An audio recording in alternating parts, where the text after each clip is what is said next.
Alors, je me suis fait semaine. engueuler par mes clients et puis par plein de gens en me disant mais vous n'avez pas lu l'énigme Looking Glass paru en 10-18 de Gareth Rubin? J'allais vous le dire. Bah oui, Enfin. non, je n'ai pas lu.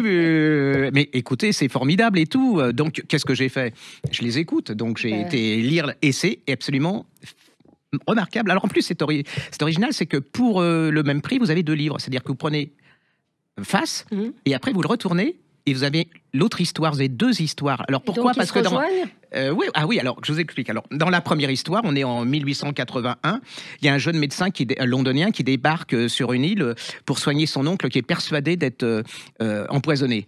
Et là, dans un coin de la maison, il y a une cage de verre dans laquelle est enfermée une femme qui a tué son mari, qui est considérée comme folle. Là, il va mener l'enquête, commence l'enquête. Mais pour avoir la solution de l'enquête, et vice-versa, vous retournez le livre, et là, vous avez une autre histoire qui commence en 1939. Et alors, on est aux États-Unis, il y a le fils d'un gouverneur qui est assassiné. Enfin, non.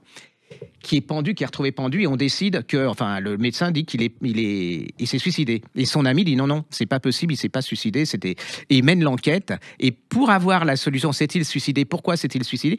C'est dans l'autre partie du livre. C'est génial, c'est-à-dire que vous êtes là, vous relisez, et moi je me suis fait avoir. Ça paraît compliqué comme ça, mais voilà, l'histoire est super bien faite.